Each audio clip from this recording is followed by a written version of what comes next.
नमस्ते। हम जो देख रहे हैं ये कुरुक्षेत्र का मैदान है, लेकिन ये सिर्फ एक बाहरी युद्ध का मैदान नहीं है।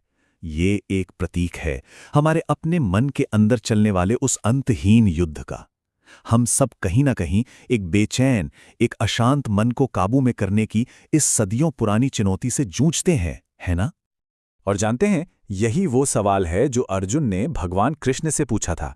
एक सवाल जो भगवद गीता के 6 अध्याय यानी ध्यान योग का बिल्कुल केंद्र है। और सच कहूं तो ये सिर्फ अर्जुन का सवाल नहीं है, ये हम में से हर उस इंसान का सवाल है जो अपने मन को सच में समझना चाहता है। तो चलिए इस गहरे ज्ञान को समझने की कोशिश करते हैं। तो आज हम क्या क्या देखने वाले हैं? हम अर्जुन के उस सवाल से शुरू करेंगे, फिर योग के असली मतलब को समझेंगे, ध्यान के रास्ते पर चलेंगे, एक सच्चे योगी की पहचान जानेंगे, और ये भी देखेंगे कि कैसे हमारा मन दोस्त और दुश्मन दोनों हो सकता है, और आखिर में एक परम योगी की भक्ति तक पहुंचेंगे। ये आप कह सकते हैं कृष्ण का दिया हुआ एक पूरा ब्लूप्रिंट है, मन की उलझन से लेकर मन की शांति तक का सफर। तो चलिए शुरू करते हैं पहले हिस्से से, अर्जुन का वो सवाल जो आज भी उतना ही सच है।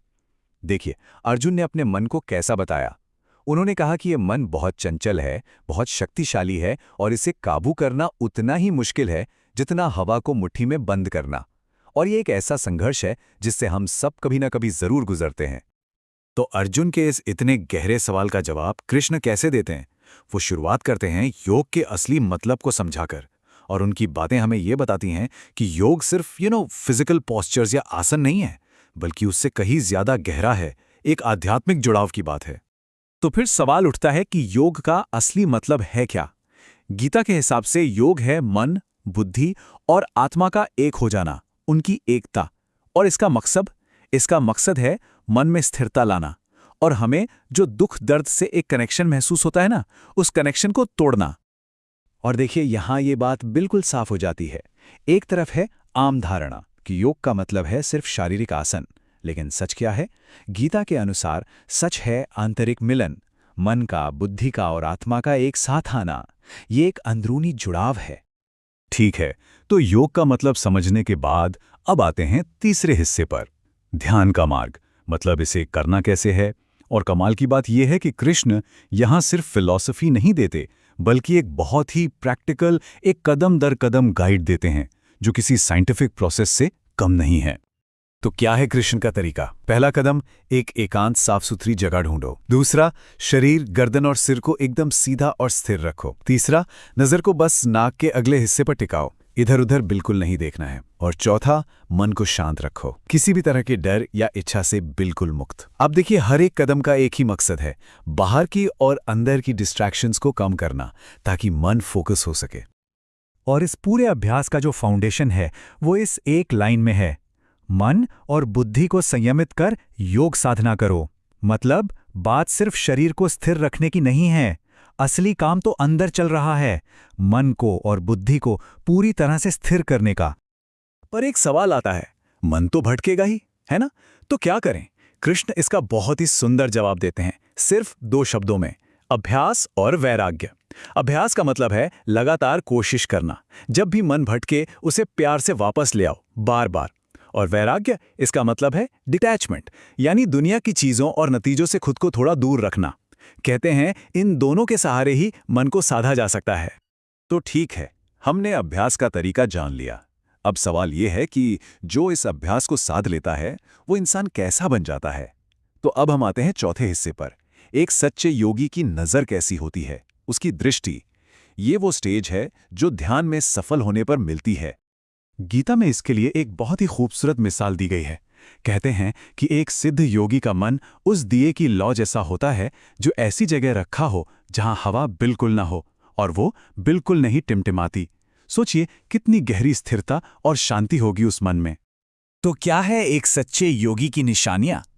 सबसे पहली और सबसे बड़ी बात, वो समदृष्टि रखते हैं। मतलब वो सभी जीवों को, चाहे इंसान हो, जानवर हो, कोई भी हो, एक बराबर नजर से देखते हैं। उनके लिए कोई छोटा बड़ा नहीं होता। वो सुख और दुख दोनों में शांत रहते हैं। जो भी काम करते हैं उसके फल की चिंता नहीं करते, और उनका हर काम समाज और सबकी भलाई के लिए होता है। और ये श्लोक मुझे लगता है इस पूरी बात का सार है, जो सभी जीवों को अपने समान समझता है वही सच्चा योगी है। मतलब हर किसी में खुद को देख पाना, यही तो असली आध्यात्मिक एकता है। चलिए अब 5वें हिस्से पर आते हैं, जो एक बहुत ही पावरफुल कॉन्सेप्ट है, मन, जो हमारा दोस्त भी है और दुश्मन भी। ये ध्यान योग का एक सेंट्रल आइडिया है कि हमारा अपना मन ही या तो हमारा सबसे बड़ा साथी बन सकता है या फिर हमारा सबसे बड़ा दुश्मन। और कृष्ण का ये मैसेज कितना एम्पावरिंग है, अपने मन से ही अपना उद्धार करो। ये हमें याद दिलाता है कि खुद को बेहतर बनाने की ताकत कहीं बाहर नहीं है, वो हमारे अंदर ही है। हमें अपने मन की शक्ति का इस्तेमाल करके ही खुद को ऊपर उठाना है। और यहाँ ये दोहरी भूमिका बिल्कुल साफ हो जाती है। एक तरफ है वो मन जिसे हमने काबू में कर लिया है, वो हमारा सबसे अच्छा दोस्त है, वो शांत है, कंस्ट्रक्टिव है, हमें ऊपर उठाता है। और दूसरी तरफ है बेकाबू मन, जो हमारा सबसे बड़ा दुश्मन है, वो अशांत है, डिस्ट्रक्टिव है और हमारे रास्ते में रुकावटें डालता है। मतलब सेल्फ डिसिप्लिन कितना जरूरी है, ये बात यहाँ एकदम क्रिस्टल क्लियर हो जाती है। और अब हम इस अध्याय के क्लाइमेक्स पर पहुंचते हैं। छठा और आखिरी हिस्सा, परम योगी की भक्ति। ये हमें बताता है कि इस यात्रा का अंतिम लक्ष्य क्या है, वो सबसे ऊंची अवस्था जिसे एक योगी हासिल कर सकता है। इस अध्याय का जो आखिरी और सबसे गहरा श्लोक है, वो ये कहता है, सभी योगियों में वो योगी जो भक्ति के साथ मुझ पर ध्यान करता है, वो मेरे साथ सबसे ज्यादा जुड़ा हुआ है। इसका मतलब यह हुआ कि ध्यान का रास्ता अपनी मंजिल पर तब पहुंचता है जब उसमें भक्ति जुड़ जाती है। ये सिर्फ मन को शांत करना नहीं है, ये ईश्वर के साथ एक प्रेम भरा मिलन है। तो इस सारी ज्ञान की बात का हमारी डे टू डे लाइफ के लिए क्या मतलब है? बहुत सीधा साधा, रोजाना बस 10-15 मिनट का ध्यान भी मन में शांति ला सकता है। सबको एक नज़र से देखने की कोशिश हमारे रिश्तों को कितना सुधार सकती है। नतीजों की चिंता किए बिना काम करना हमारी मेंटल स्ट्रेंथ को बढ़ाता है। और जब मन शांत होता है तो हम बिना स्वार्थ के बेहतर काम कर पाते हैं, जिसे कर्म योग कहते हैं। तो अगर हम पूरी बात को एक लाइन में कहें तो ये पूरी यात्रा एक संगम की तरह है। कर्म योग को ज्ञान योग से दिशा मिलती है, ध्यान योग उसे परफेक्ट बनाता है और भक्ति योग में जाकर ये यात्रा पूरी होती है। योग के ये अलग अलग रास्ते आखिर में मिलकर एक ही हो जाते हैं। तो अब असली सवाल खुद से पूछने का है, आज अपने मन को अपना दोस्त बनाने के लिए पहला कदम क्या उठाया जा सकता है? क्योंकि शुरुआत तो आज से ही हो सकती है, अपने मन को अपना सबसे अच्छा दोस्त बनाने की।